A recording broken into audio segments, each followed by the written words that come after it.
ایمان بالیوم الآخر کا مطلب یہ ہے کہ ہم لازمی طور پر لا محالہ اس دن کے یعنی آخری دن قیامت کے دن کے آنے کا یقین رکھیں، اس پر ایمان لائیں، جیسا کہ قرآن میں آتا ہے وَبِالْآخِرَةِ هُمْ يُوقِنُونَ، اور پھر اس کے مطابق اپنے اعمال کو ڈھالیں، کیونکہ عمل ایمان کا حصہ ہے۔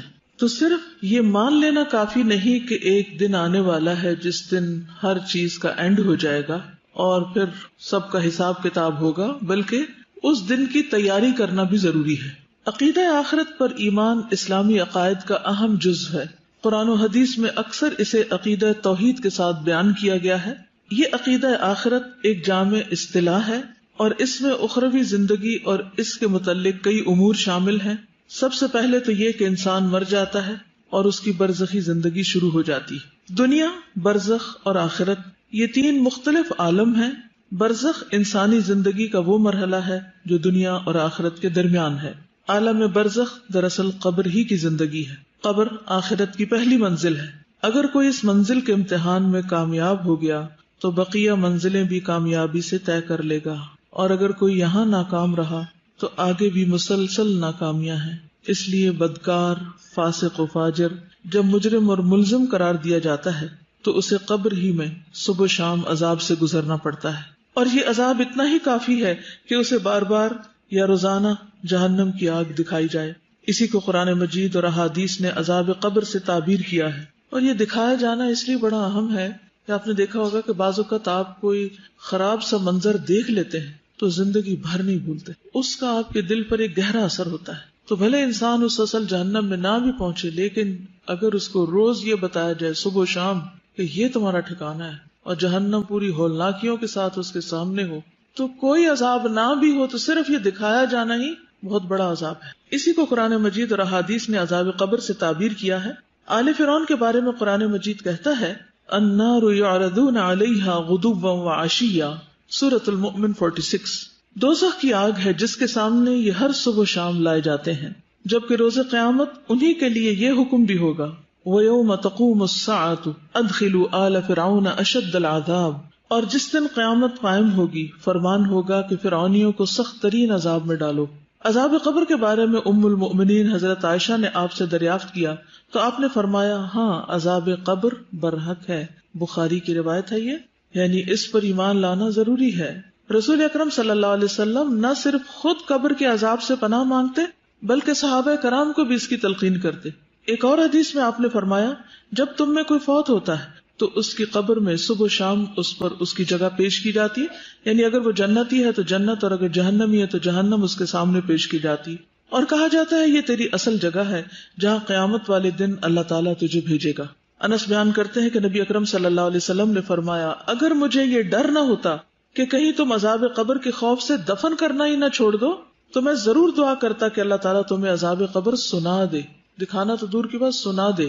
ان روایات سے پتہ چلتا ہے کہ ہر مرنے والا اپنے اپنے اعمال کے مطابق نعمت یا عذاب سے گزرے گا، خواہ وہ مر کر قبر میں جائے یا کسی جانور درندے کی خوراک بن جائے یا جل کر خاک ہو جائے یا پانی میں ڈوب کے غرق ہو جائے، اللہ ہر طرح کا عذاب دینے پر قادر ہے۔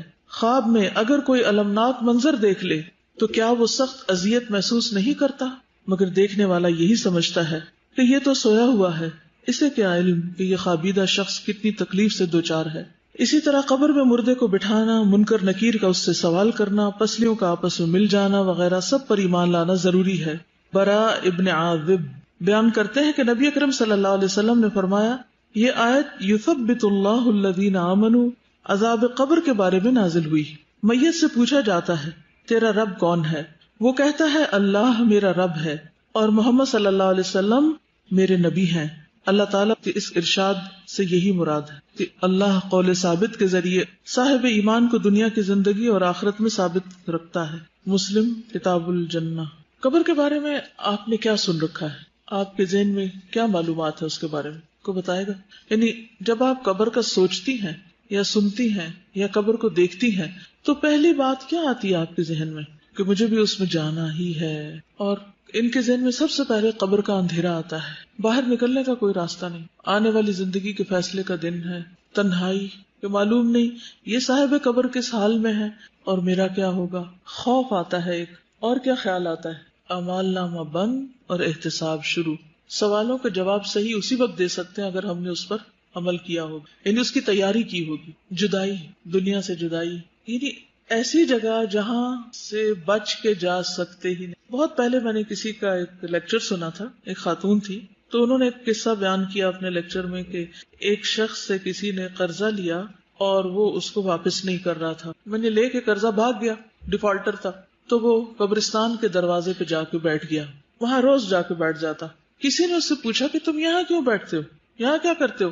اس نے کہا فلاں شخص میرا قرضہ لے کے بھاگ گیا ہے اور وہ مجھے نہیں مل رہا، اور میرا یقین ہے کہ اسے یہاں تو ضرور آنا ہے، یہاں سے نہیں بھاگ سکتا. تو یہ ایک حقیقت ہے کہ ہم کچھ کر کے کہیں بھی بھاگ جائیں، لوگوں سے چھپ جائیں، کہیں روپوش ہو جائیں، گم ہو جائیں، لیکن وہاں سے گم نہیں ہو سکتے، وہاں تو جانا ہی جانا ہے. ان ھذا لہو الحق الیقین، موت یقینی حق ہے، قبر یقینی حق ہے، وہاں پہنچنا ہی پہنچنا ہے. تو اس لیے عقل مند وہی ہے جو اس کی تیاری کر لے، اس گھر کو بنا لے، اس کو سنوار لے، اس کو سجا لے.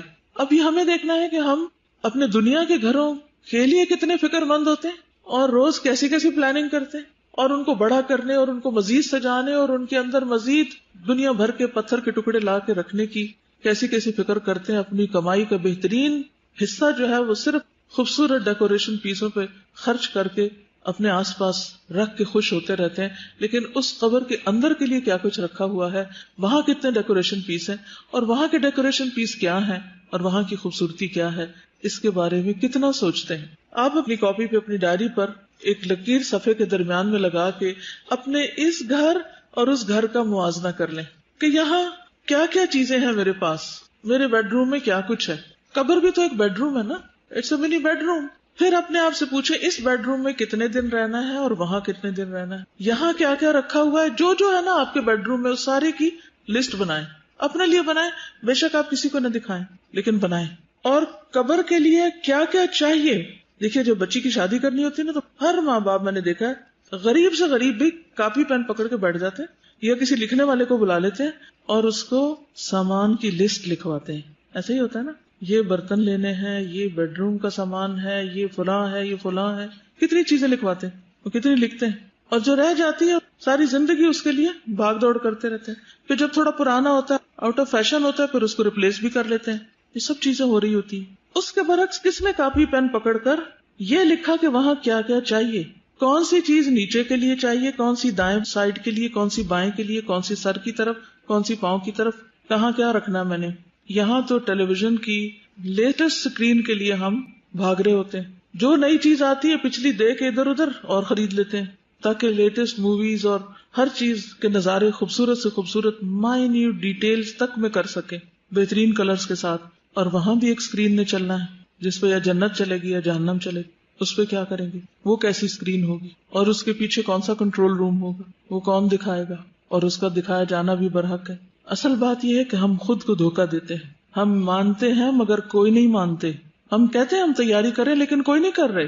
جتنا مال اس دنیا کے لیے خرچ کرتے ہیں اس کا کتنا حصہ آخرت کی اس کوٹھڑی کے لیے بھی خرچ کر رہے ہیں. یہاں بجلی نہ ہو تو کس قدر گھبراہٹ اور آلٹرنیٹ طریقے سوچتے ہیں. ایک نہ چلے تو دوسرا، دوسرا نہ ہو تو تیسرا. لیکن وہاں ٹھنڈک کس چیز سے ہوگی، ہوا کہاں سے آئے گی، اس کے لیے کیا کرنا ہوگا، وہ نہیں سوچتے. یہاں بجلی نہیں تو کینڈلز، وہاں اگر اندھیرا ہو گیا تو کون سی کینڈلز. ان ساری چیزوں کو کمپیئر کر کے دیکھیں. جب آپ اپنے بیڈ روم میں اپنی چیزیں لکھنے لگیں گے نا تو آپ کو اس کے ہر چیز کے پیرالل سوچیں کہ وہاں کیا ہوگا میرے پاس. کیونکہ ہمارا اصل امتحان ہمارے گھروں میں ہوتا ہے، جب ہم اپنے بچوں میں ہوتے ہیں، جب ہم اپنے گھر والوں کے بیچ میں ہوتے ہیں. وہاں کتنا اپنے رب کو یاد کرتے ہیں، اپنے بستر پر کتنا اپنے رب کو یاد کرتے ہیں. پھر صبح کس وقت اٹھتے ہیں، فجر کی نماز کا کیا عالم ہے. کہیں وہ تو نہیں قضا ہو جاتی اس بہانے سے کہ گرمیوں کی راتیں چھوٹی ہیں. اور روز رات کو لیٹ کر ضرور سوچا کریں کہ پتہ نہیں اور کتنے دن اس بیڈ پر ہوں اور کس دن ادھر منتقل کر دی جاؤں گی. جیسے وارڈز میں شفٹ کر دیتے ہیں نا، آپ اب ادھر چلے جائیں، اب ادھر لے جائیں. کیونکہ وہ ایک یقینی حق ہے اور اس پر ایمان ضروری ہے اور اس کی تیاری ضروری ہے. اصل بات ہے کہ تیاری ضروری ہے. ماننے کی سچائی تو تبھی پتہ چلے گی جب کچھ تیاری کریں گے. اور اگر تیاری نہیں کر رہے تو اس کا مطلب ہے کہ وہ ماننا بھی بس زبانی کلامی ماننا ہے، حقیقت میں نہیں مان رہے. ہمیں گاڑی چاہیے ہوتی ہے نا، روز گاڑی میں بیٹھنا ہوتا ہے، تو جب گاڑی کا دروازہ کھولتے ہیں اور آج کل گرمی ہے، دھوپ ہے اور اس میں اسمیل آنے لگتی ہے اگر کوئی بھی چیز بیچ میں رہ جائے، صفائی نہ ہو، اور حالانکہ تھوڑی دیر بیٹھنا ہوتا ہے، آدھا گھنٹہ، لیکن اس کے لیے کس قدر کنسرنڈ ہوتے ہیں کہ اس کو صاف ہونا چاہیے، اگر سیٹیں خراب ہو گئی تو سیٹیں چینج ہونی چاہیے، کمفرٹیبل نہیں رہی، اسپرے ہونا چاہیے، کتنی تیاریاں کرتے ہیں. لیکن قبر جس میں اس وقت تک رہنا ہے جب تک اللہ تعالیٰ دوبارہ نہ اٹھا دے، اس کے لیے کب سوچتے ہیں؟ نبی صلی اللہ علیہ وسلم نے فرمایا قبر آخرت کی پہلی منزل ہے، اگر وہاں نجات مل گئی تو بعد کے سارے مراحل آسان ہو جائیں گے، اور اگر وہاں نجات نہ ملی تو بعد کے سارے مرحلے دشوار ہیں. اور آپ نے یہ بھی فرمایا اللہ کی قسم میں نے جتنے بھی مناظر دیکھے ہیں قبر کا منظر ان سب سے ہولناک ہے.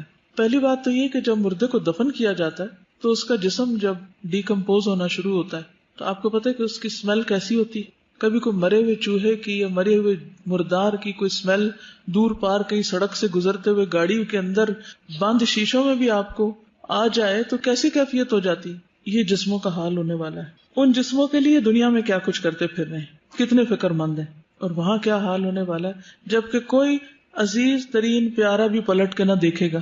ابو لہب کے ساتھ کیا ہوا، اس کے اپنے بچوں نے اس کے ساتھ کیا کیا، کس طرح صرف لکڑیوں کے ساتھ دور سے گڑھا کھدوا کے حبشیوں سے اس کو دھکیل دیا، اس میں نہ غسل نہ کفن نہ کچھ بھی نہیں، اور اس کے ساتھیوں کو قلیب کے کنویں میں پھینک دیا گیا. السلام علیکم. ایک ڈاکیومنٹری میں دیکھ رہی تھی نیٹ جیو پہ کس طرح سے ہیومن ڈیکے ہوتا ہے، تو وہ بتا رہے تھے کہ جو سارا بلڈ ہوتا ہے وہ آپ کے جو ہالو اسپیسز ہوتی ہیں وہاں پہ جمع ہو جاتا ہے، آپ کے منہ کے اندر، آپ کے پیٹ کے اندر، اور پھر آہستہ آہستہ وہاں پہ گیسز جمع ہوتی ہیں تو وہ پھٹنا شروع ہو جاتی ہیں. جو قبر سے آوازیں کہتے ہیں نا آتی ہیں، وہ اصل میں یہی ہوتی ہیں جب آپ کے اسٹمک کے اندر گیسز پھٹتی ہیں، آپ کے لنگس کی گیسز پھٹتی ہیں، اور بہت اس طرح سے آپ کی اسکن ڈکے ہونا شروع ہو جاتی ہے.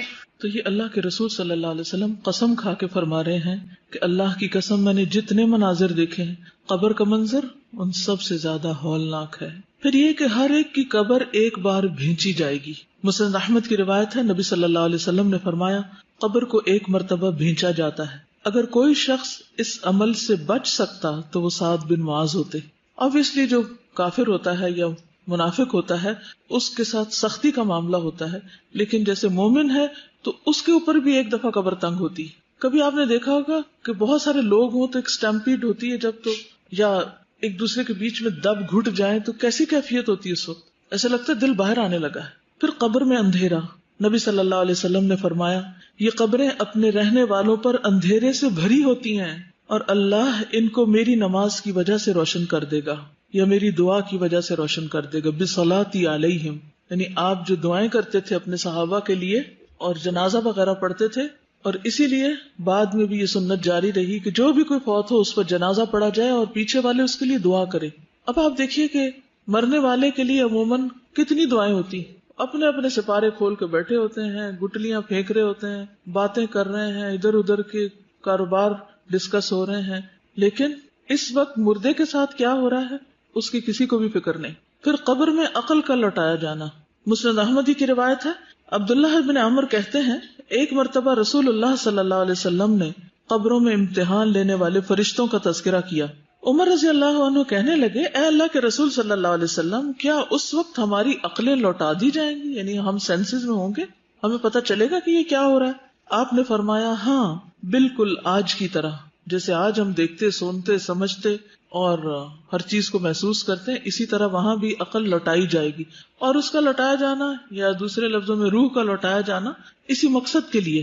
پھر صحابہ کرام جو تھے وہ قبر سے خوف کھاتے تھے، حالانکہ ان کے لیے کیا سرٹیفکیٹ جاری ہو چکا تھا، رضی اللہ عنہم ورضوا عنہ. حضرت عثمان رضی اللہ تعالیٰ عنہ کے بارے میں آتا ہے کہ جب وہ کسی قبر پہ رکتے تو اتنا روتے کہ داڑھی تر ہو جاتی. کسی نے ان سے پوچھا جب آپ جنت اور جہنم کا تذکرہ کرتے ہیں تو تب تو نہیں روتے اور اس سے رو پڑتے ہیں؟ اللہ کے رسول صلی اللہ علیہ وسلم کے صحابی ہیں، آپ کی 2 بیٹیوں کے شوہر ہیں، خلیفہ ثالث ہیں، اور اللہ کی خشیت آپ دیکھیں، ہمیں کیوں نہیں نظر آتی؟ ہم کیوں اتنے سنگ دل ہیں؟ کیا ہم ان سے زیادہ نیک بن چکے؟ انہوں نے کہا رسول اللہ صلی اللہ علیہ وسلم نے فرمایا قبر آخرت کی پہلی منزل ہے، اگر وہاں سے نجات مل گئی تو بعد کے سارے مرحلے آسان ہو جائیں گے. عمرو بن العاص کہتے ہیں جب میرا انتقال ہو جائے تو میرے جنازے کے ساتھ نہ کوئی رونے والی ہو نہ آگ ہو. یہ دور جاہلیت کا طریقہ تھا کہ جنازے پہ یہ 2 چیزیں ساتھ لے کے جاتے تھے، رونے والی عورتیں جو بین کرتی جاتی تھیں اور آگ بھی لے کے جاتے. جب تم مجھے دفن کر دو تو مجھ پر مٹی ڈال دینا، اس کے بعد میری قبر کے ارد گرد اتنی دیر ٹھہرنا جتنی دیر میں اونٹ ذبح کر کے اس کا گوشت تقسیم کیا جاتا ہے، تاکہ تمہارے قرب سے مجھے انس حاصل ہو اور میں دیکھ لوں کہ میں اپنے رب کے فرشتوں کو کیا جواب دیتا ہوں. یہ دراصل ان کی فکر کو ظاہر کرتا ہے کہ انہیں کتنی فکر تھی. حالانکہ باہر والے اندر والے کے لیے کچھ نہیں کر سکتے سوائے دعا کے، لیکن انہیں اتنا یقین تھا کہ حساب بھی ہوگا اور جواب بھی دینا ہوگا. تو مومن جو ہے اس کے لیے قبر کی زندگی حساب کتاب کے بعد جب وہ 3 سوالوں کے جواب ٹھیک دے دیتا ہے تو پھر اچھی ہو جاتی ہے. قرآن مجید میں بھی آتا ہے فَأَمَّا إِن كَانَ مِنَ الْمُقَرَّبِينَ فَرَوْحٌ وَرَيْحَانٌ وَجَنَّةُ نَعِيمٍ وَأَمَّا إِن كَانَ مِنْ أَصْحَابِ الْيَمِينِ فَسَلَامٌ لَكَ مِنْ أَصْحَابِ الْيَمِينِ. اگر وہ مرنے والا مقربین میں سے ہو، اعلیٰ درجات والوں میں سے، تو اس کے لیے راحت، عمدہ رزق اور نعمتوں والی جنت ہوگی. اور اگر وہ دائیں ہاتھ والوں میں سے ہوگا، یعنی عام نیک مسلمان صالحین میں سے، تو اے دائیں ہاتھ والے لوگوں میں شامل ہونے والے یعنی اصحاب الیمین، تجھ پر سلامتی ہو. اس کو سلامتی بھیجی جائے گی. لیکن آبویسلی جو VIP ٹریٹمنٹ پہلے درجے والوں کے ساتھ ہوگا وہ دوسروں کے ساتھ نہیں. دنیا میں آپ دیکھیے کہ ہم ہر موقع پہ کیا چاہتے ہیں کہ ہمارا اچھی طرح استقبال ہو، ہمیں اچھی طرح پوچھا جائے، ہمارے ساتھ بہترین معاملہ کیا جائے.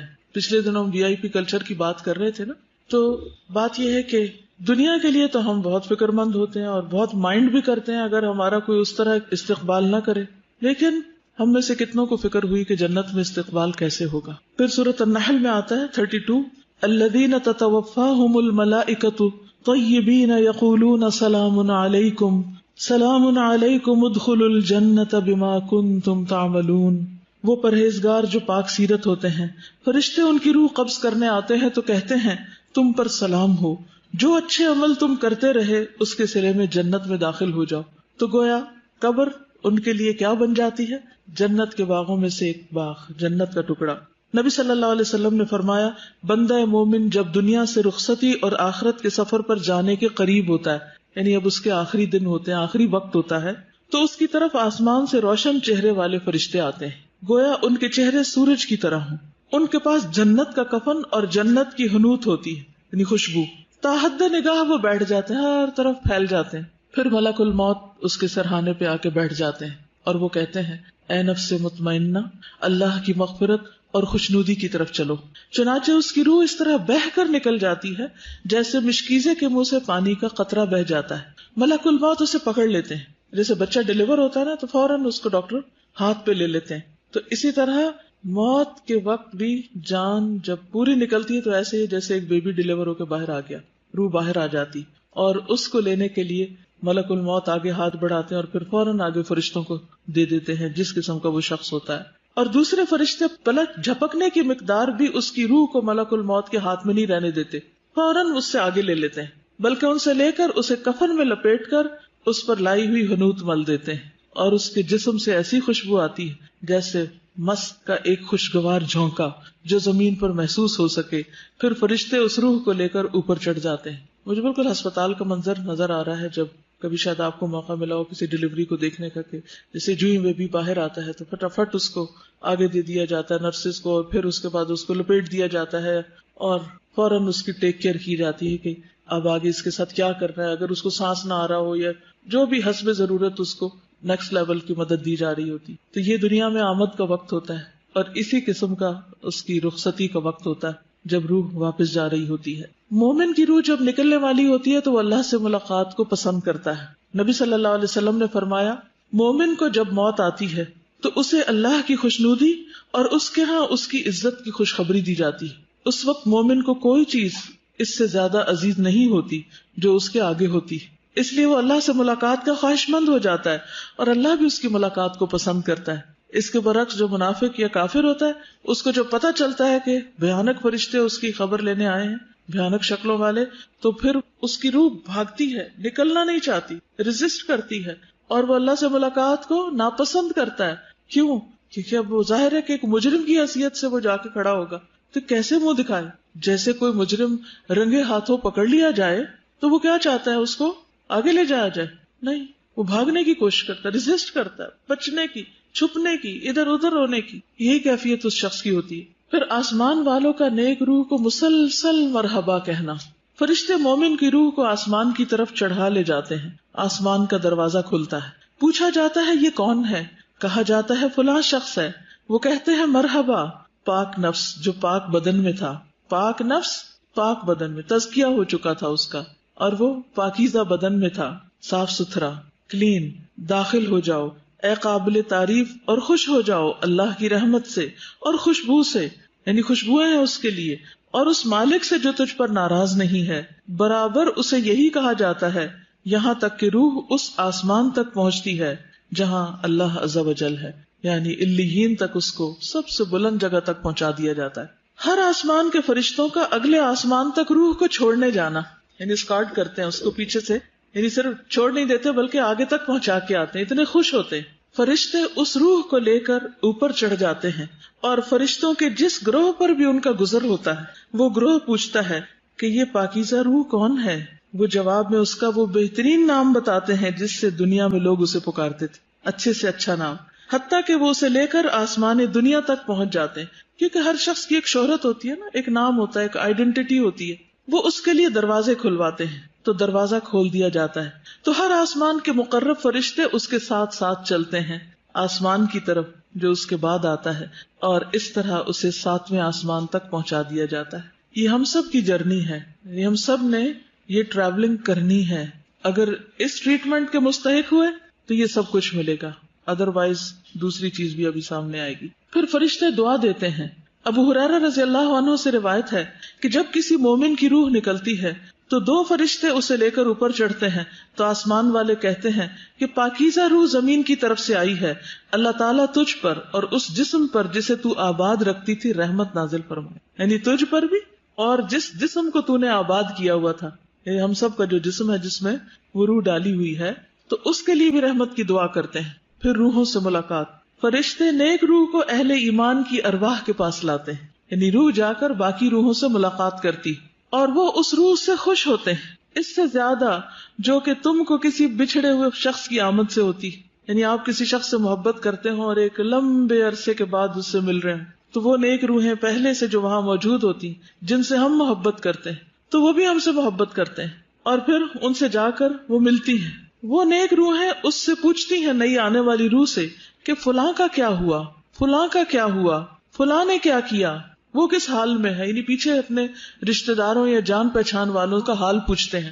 فَيَقُولُونَ دَعُوهُ فَإِنَّهُ كَانَ فِي غَمِّ الدُّنْيَا.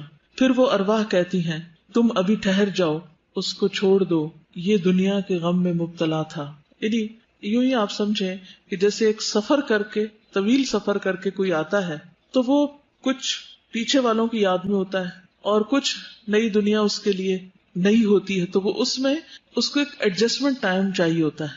بہت اچھی طرح ویلکم کرتے ہیں, اور بعض اوقات آپ نے دیکھا ہوگا نا کہ جب کوئی نیا مہمان آتا ہے یا کوئی خاص مہمان آتا ہے تو ہم آؤٹ آف ایکسائٹمنٹ محبت اس کے گلے لگنے لگتے ہیں اور وہیں کھڑے کھڑے اس سے ڈھیروں سوال شروع کر دیتے ہیں. ہوتا ہے نا کبھی ایسا, یعنی اس کو سانس نہیں لینے دیتے کہ ہم سب پوچھنے لگتے ہیں. تو یہ انسانی کمزوری ہے, یہ انسانی عادت ہے. تو وہاں بھی جب سب سوال شروع ہو جائیں گے تو پھر کچھ کہیں گے کبھی چھوڑ دو, کیونکہ دنیا سے جدائی کا مرحلہ صرف بعد والوں کے لیے نہیں, جانے والے کے لیے بھی ایک مشکل وقت ہوتا ہے. کیونکہ سیپریشن جو ہوتی ہے وہ ایک عجیب چیز ہے, انسان اس سے متاثر ہوئے بغیر نہیں رہتا. کبھی بھی آپ دیکھیں جب آپ ایک جگہ کو چھوڑ کے دوسری جگہ جا رہے ہوتے ہیں, مثلا یہاں آپ پڑھتے ہیں, جب یہاں سے گھر جانے لگتے ہیں یا گھر سے یہاں آنے لگتے ہیں, یا لڑکی اپنے ماں باپ کا گھر چھوڑ کے آگے جانے لگتی ہے, یا پھر وہ اپنا گھر چھوڑ کے واپس کسی دن آنے لگتی ہے, تو جو بھی مرحلے ہوتے ہیں ان سب میں انسان کو ایک وقت لگتا ہے. جب جانے والا جاتا ہے تو اس وقت بھی تو گھر کیسا خالی لگتا ہے نا, وہ کمرہ جس میں وہ رہتا تھا, وہ جگہ جہاں وہ بیٹھتا تھا, وہ کام جو وہ کرتا تھا, وہ ساری چیزیں اس کو ایک طرح سے یاد کر رہی ہوتی. اور جو اس کے عزیز قریب رشتے دار ہوتے ہیں, جو اس کے بالکل کلوز سرکل ہوتا ہے, وہ بھی اس کو مس کر رہے ہوتے ہیں. اب دیکھیے کہ جیسے شادی کا ہی مرحلہ ہے نا, تو کیا بچی کو نئے گھر جانے کی خوشی نہیں ہوتی؟ کتنی بھی وہ زیورات میں لدی ہوئی ہو, کتنا بھی اچھا لباس ہو, کتنے بھی محبت کرنے والا شوہر ہو, کتنا بھی اچھا ٹھکانہ ہو, لیکن وہ پیچھے کی ایک کسک ہوتی ہے نا, یہ جاتے وقت آنسو نکل آتے ہیں نا. پھر جب سسرال کے گھر میں جیسے جا کے بیٹھتی, وہ گھر تو وہی ہوتا ہے ایک طرح سے جس کو لوگ آخر تک بھی ایکسپٹ نہیں کرتے, لیکن وہ جو ایک ٹرانزیشنل فیز ہوتا ہے اس کے اپنے کچھ اثرات ہوتے ہیں. ایک اور حدیث میں آتا ہے، سلسلہ صحیحہ کی حدیث ہے، ابو ایوب کہتے ہیں جب مسلمان بندے کی روح قبض کی جاتی ہے تو پہلے فوت ہونے والے اللہ تعالیٰ کے بندے اس کا استقبال کرتے ہیں، جیسے دنیا میں لوگ خوشخبری دینے والے کو خوشی میں ملتے ہیں. جب وہ بندے اس سے سوال کرنا چاہتے ہیں تو وہ ایک دوسرے کو کہتے ہیں کہ اپنے بھائی کو آرام کرنے دو، وہ دنیا کی بے چینی اور پریشانی میں مبتلا تھا. کیونکہ کئی دفعہ ایسا بھی ہوتا ہے کہ انسان بیمار ہوتا ہے مرنے سے پہلے اور ایک لمبی بیماری کاٹ کے فوت ہوتا ہے، یا اس پر کچھ حالات تنگ ہوتے ہیں، تو وہ ابھی یہ جو ایک فیز سے دوسرے فیز میں آیا نا تو وہ اس کی رعایت کر رہے ہوتے ہیں. بالآخر وہ پوچھتے ہیں کہ فلاں کیا کر رہا تھا. اگر کسی کا کوئی بچہ ہے پیچھے، یا ماں باپ ہے، یا کوئی بیوی ہے، یا کوئی اور ہے، کہ وہ کیا کر رہے ہیں. فلاں بہن کی سنائیں، اس کی شادی ہو گئی تھی، یہ الفاظ ہیں. ما فعلت فلانۃ هل تزوجت. جب وہ کسی ایسے آدمی کے بارے میں سوال کرتے ہیں جو اس سے پہلے مر چکا ہوتا ہے اور وہ جواب دیتا ہے کہ وہ تو مجھ سے پہلے مر چکا، وہ بہن تو دنیا سے پہلے مر کے جا چکی، وہ تو مجھ سے پہلے آ گئی تھی، تو وہ کہتے ہیں انا للہ و انا الیہ راجعون. وہ یہاں نہیں پہنچی، وہ یہاں نہیں آئی، کیونکہ ہر آنے والے کو ان کو پتا ہوتا ہے کون کون آ گیا. اس کا مطلب یہ ہوا کہ وہ اپنے ٹھکانے جہنم میں چلا گیا، وہ دوسری روحوں کے پاس چلا گیا. وہ برا ٹھکانہ ہے، بری پرورش گاہ ہے. اللہ تعالیٰ کے ان بندوں پر ان کے نیک اعمال پیش کیے جاتے ہیں. جب وہ اچھا عمل دیکھتے ہیں تو خوش ہو جاتے ہیں اور کہتے ہیں اے اللہ یہ تیری اپنے بندے پر نعمت ہے، تو اس کو پورا کر دے. اور جب وہ برا عمل دیکھتے ہیں تو کہتے ہیں اے اللہ اپنے بندے پر رجوع کر. پھر روح کو آسمان سے دوبارہ نیچے لایا جاتا ہے قبر کے حساب کتاب کے لیے. اب آپ کہتے ہوں گے کہ چند گھنٹے بعد تو دفنا دیا جاتا ہے، تو اتنی دیر میں واپس کہاں سے آتا ہے؟ نبی صلی اللہ علیہ وسلم کتنی دیر میں واپس آ گئے تھے آسمان سے؟ چند گھنٹوں کی بات تھی. مسند احمد کی روایت ہے جب روح کو 7ویں آسمان تک لے جایا جاتا ہے تو اللہ تعالیٰ فرماتے ہیں میرے بندے کا نامہ اعمال علیین میں لکھ دو اور اسے واپس زمین کی طرف لے جاؤ، کیونکہ میں نے اپنے بندوں کو زمین کی مٹی ہی سے پیدا کیا، اسی میں لوٹاؤں گا اور اسی سے دوبارہ نکالوں گا. چنانچہ اس کی روح جسم میں واپس لوٹا دی جاتی. اب پھر اٹھا کے اس کو بٹھایا جاتا ہے اور اگلے مرحلے اب آتے ہیں. نبی صلی اللہ علیہ وسلم فرمایا کرتے تھے کہ میت جب چارپائی پہ رکھی جاتی اور لوگ اسے کندھوں پر اٹھاتے ہیں، ابھی پہلے تو روح کی بات ہو رہی تھی نا، وہ وہاں گئی، اور اب جسم کی بات ہو رہی کہ جب اس کو کندھوں پر اٹھاتے ہیں اس وقت اگر وہ مرنے والا نیک ہوتا ہے تو کہتا مجھے جلدی لے چلو. نبی صلی اللہ علیہ وسلم نے فرمایا جب آدمی قبر میں رکھا جاتا ہے اور دفن کر کے لوگ اس سے پیٹ موڑ کے رخصت ہوتے ہیں تو وہ ان کے جوتوں کی آواز سنتا ہے، کیونکہ بائی دا ٹائم روح واپس جسم میں آ چکی ہوتی اور وہ سن رہا ہوتا ہے. تو قبر میں دفنائے جانے کے بعد وہ باہر کے قدموں کی آواز سن رہا ہوتا ہے. پھر قبر کا وسیع اور روشن ہونا. ابو ہریرہ سے روایت ہے رسول اللہ صلی اللہ علیہ وسلم نے فرمایا مومن شخص اپنی قبر میں سبز باغیچے میں ہوتا ہے، اس کو گرینری فیل ہوتی ہے، تو اس کے لیے اس کی قبر کو 70 ہاتھ کشادہ کر دیا جاتا ہے، یعنی اس کو فیل ایسے ہوتا ہے کہ جیسے وہ کھلی جگہ پر ہے، اور اس کے لیے 14ویں کے چاند کی طرح روشنی کر دی جاتی، اچھی سی لائٹ اس کو مل جاتی، ٹھنڈی ٹھنڈی روشنی ہوتی. اور رات کے وقت اگر آپ چاند کی روشنی میں سبز اپنے باغ میں نکل کے دیکھیں تو کچھ ایسا ہی منظر محسوس کریں. پھر قبر میں نیک اعمال کا مومن کی حفاظت کرنا. اب کون آ جاتا ہے؟ وہ جو بیڈ روم کی بات کی تھی نا میں نے سجانے کی. نبی صلی اللہ علیہ وسلم نے فرمایا میت کو جب اس کی قبر میں رکھا جاتا ہے تو وہ ان کے پلٹ جانے کے وقت ان کے جوتوں کی آواز سنتا ہے. سو اگر وہ مومن ہوتا ہے تو نماز اس کے سرہانے ہوتی. اب امیجن کرتے جائیں، نماز اس کے سرہانے ہوتی، روزہ اس کی دائیں طرف ہوتا ہے، زکوٰۃ اس کی بائیں طرف ہوتی، دیگر نیک کام صدقہ، نماز، نیکی اور لوگوں سے اچھائی اس کے دونوں پاؤں کے پاس ہوتے ہیں. یعنی نفل نمازیں، نفل صدقات اور لوگوں کی خیر خواہی، امر بالمعروف نہی عن المنکر، اور ان کے ساتھ کسی بھی ان کو کھانا کھلانا، کوئی بھی اچھا کام ان کے ساتھ کرنا، یہ جتنے بھی اچھے اچھے کام ہیں وہ پاؤں کی طرف ہوتے، یعنی فرائض اوپر کی طرف اور وہ پاؤں کی طرف. سو اس کے پاس اس کے سرہانے کی طرف سے آیا جاتا ہے. یعنی کوئی بلا آنے لگتی ہے تو نماز کہتی ہے میری طرف سے آنے کا راستہ نہیں. پھر اس کے دائیں طرف سے آیا جاتا ہے تو روزہ کہتا ہے میری طرف سے آنے کا راستہ نہیں. پھر اس کے بائیں طرف سے آیا جاتا ہے تو زکوٰۃ کہتی ہے میری طرف سے آنے کا راستہ نہیں. پھر اس کے دونوں پاؤں کی طرف سے آیا جاتا ہے تو نیک اعمال، صدقہ اور نماز اور نیکی اور لوگوں سے حسن سلوک کہتے ہیں ہماری طرف سے آنے کا راستہ نہیں. طبرانی کی روایت میں ہے آدمی کے پاس اس کی قبر میں آیا جاتا ہے، بس جب اس کے سرہانے کی جانب آیا جاتا ہے تو اس کی قرآن مجید کی تلاوت دھکیل دیتی ہے. اس سے پتہ چلتا ہے کہ نماز کے علاوہ قرآن کی تلاوت بھی سر کی طرف ہے. جب اس کے دونوں ہاتھوں کی طرف یعنی سائڈ سے آیا جاتا ہے تو اس کو صدقہ دھکیل دیتا ہے. جب اس کے پاؤں کی جانب سے آیا جاتا ہے تو اس کا مسجد کی طرف جانا اسے دھکیل دیتا ہے، یعنی پاؤں سے جو نیک کام کیے ہوتے ہیں چل کر. تو اس میں کنٹراڈکشن نہیں، اس میں ایڈیشن ہے، یعنی وہ چیزیں بھی ہیں اور اس پر مزید یہ نیکیاں بھی ہیں. کچھ تو ہوتی ہے نا کہ جیسے ایک دیوار ہوتی ہے، پھر اس کے اوپر اس کا پینٹ اور اس کے خوبصورتی اور ڈیکوریشن، تو اسی طرح کچھ چیزیں تو سالڈ نیکیاں ہیں جیسے فرائض ہیں، پھر اس کے بعد جو نوافل وغیرہ ہیں وہ اس کو اور ڈیکوریٹ کر دیتے ہیں. پھر مومن کا نماز کی فکر کرنا، قبر میں بھی نماز کی فکر کرتا ہے. قبر میں دفن کرنے کے بعد اس سے کہا جاتا ہے کہ بیٹھ جاؤ، سٹ ڈاؤن، سو وہ بیٹھ جاتا ہے. اس کے لیے سورج کی شکل بنا دی جاتی ہے گویا کہ وہ غروب ہونے کے قریب ہے. جیسے میں اسکرین کی بات کی نا، تو اس کو ایسا منظر دکھایا جاتا ہے جیسے سورج ڈوبنے لگا ہو. معلوم نہیں آپ شام کے وقت مغرب سے پہلے جب دعائیں پڑھتے ہیں تو سورج دیکھتے ہیں کہ نہیں باہر نکل کے، یا اللہ کو کتنا یاد کرتے ہیں، لیکن اس وقت اگر آپ سورج دیکھیں تو یہ سوچا کریں کہ قبر میں بھی اسی طرح سورج دکھایا جائے گا ڈوبنے کے قریب قریب. تو اس کو کہا جاتا ہے تمہارا اس شخص کے بارے میں کیا خیال ہے جو تمہاری طرف بھیجا گیا، یعنی سوال جواب شروع ہوتے ہیں. تم اس کے بارے میں کیا کہتے ہو، کیا گواہی دیتے ہو؟ وہ کہتا ہے مجھے چھوڑ دو، میں نماز پڑھ لوں. کیا ہم دنیا میں یہ کرتے ہیں کہ کام چھوڑ کے کہیں ذرا چھوڑ دو مجھے، میں پہلے نماز پڑھ لوں؟ تو بچے تنگ کر رہے ہوں، کوئی اور کام ہو، ہم تو الٹا کیا کرتے ہیں، اچھا ایک کام کر لوں پھر ذرا نماز پڑھیں گے، اور اٹھتے اٹھتے بھی ادھر ہاتھ مار ادھر مار، وہ بھی کر اور آخر وقت کر دیتے ہیں. جبکہ مومن اس سے برعکس ہوتا ہے، وہ کہتا ہے چھوڑو مجھے، پہلے میں نماز پڑھ لوں پھر باقی باتیں بعد میں کریں گے. کیا کسی کے لمبے فون پر آپ نے کبھی کہا کہ ذرا میں نماز پڑھ لوں؟ کسی ملاقاتی کو آپ نے معذرت کی کہ میں ذرا نماز پڑھ لوں پھر آپ سے بات کرتا ہوں؟ ہم اللہ کی خاطر لوگوں کو ناراض نہیں کر سکتے، کیونکہ ہم کہتے ہیں یہ مائنڈ کر جائیں گے، پتہ نہیں کیا ہو جائے گا، پھر یہ چھوٹ جائیں گے، پھر ہم سے ٹوٹ جائیں گے، پھر یہ چلے جائیں گے. اور جنہوں نے جانا ہوتا ہے وہ تو ویسے ہی چلے جاتے ہیں، وہ ہم سے پوچھ کے تھوڑی جاتے ہیں. وہ کہتے ہیں تم یقیناً ایسا کرو گے، پہلے ہمیں اس بارے میں خبر دو جو ہم تم سے سوال کر رہے ہیں. تمہاری اس شخص کے بارے میں کیا رائے ہے جو تمہاری طرف بھیجا گیا، تم اس کے بارے میں کیا کہتے ہو اور کیا گواہی دیتے ہو؟ فرمایا بس وہ کہتا ہے کہ وہ محمد صلی اللہ علیہ وسلم ہے، میں گواہی دیتا ہوں کہ وہ اللہ کے رسول ہیں اور وہ اللہ کے پاس سے حق لے کر آئے ہیں. اس کو کہا جائے گا تو نے اسی پر زندگی گزار دی، کس پر؟ جو رسول اللہ لائے تھے صلی اللہ علیہ وسلم، اور تو اسی پر فوت ہوا اور اسی پر تجھے اٹھایا جائے گا انشاءاللہ. تو کتنا ضروری ہے کہ اس چیز کے ساتھ زندگی گزاریں جو آپ لائے، اسی پہ موت آئے اور اسی کے ساتھ اٹھیں. یہ پرائرٹی نمبر 1 ہونی چاہیے ہماری، اور باقی چیزیں بھی ساتھ لے کے چلیں، لیکن باقیوں کی خاطر اس کو نہ چھوڑ دیں. پھر یہ کہ مومن کو قبر کے سوال و جواب میں مدد دی جاتی. نبی صلی اللہ علیہ وسلم نے فرمایا جب انسان کو دفن کر کے اس کے ساتھی چلے جاتے ہیں تو ایک فرشتہ جس کے ہاتھ میں گرز ہوتا ہے، گرز کہتے ہیں لوہے کے ہیمر کو، آ کر اسے بٹھا دیتا ہے اور اس سے محمد صلی اللہ علیہ وسلم کے متعلق پوچھتا ہے کہ تم اس آدمی کے متعلق کیا کہتے ہو؟ اگر وہ مومن ہو تو کہہ دیتا ہے کہ میں اس بات کی گواہی دیتا ہوں کہ اللہ کے علاوہ کوئی معبود نہیں، اور یہ کہ محمد صلی اللہ علیہ وسلم اس کے بندے اور رسول ہیں. یہ سن کر فرشتہ کہتا ہے کہ تم نے سچ کہا.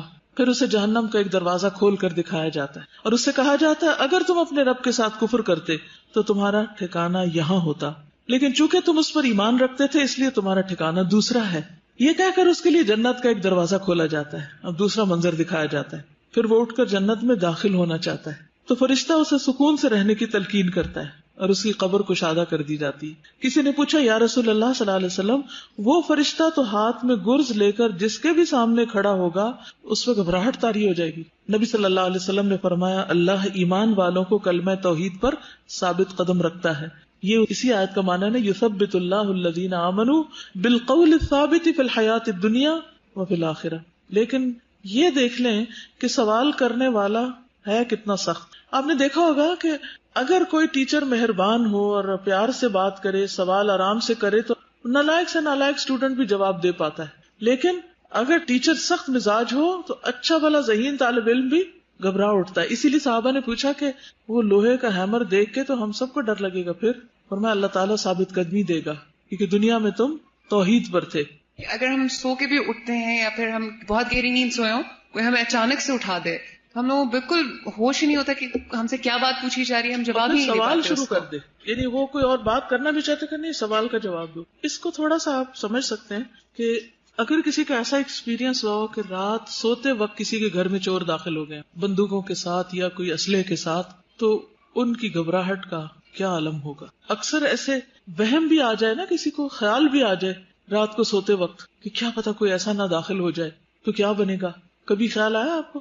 یعنی چور ایک ایسی چیز ہے یا ڈاکو کہ جس سے ہر ایک کو ڈر لگتا ہے. تو کسی ایسے منظر، کسی ایسے واقعے کو اگر آپ دل میں لا کے اس کیفیت کو محسوس کریں تو شاید سمجھ میں آئے.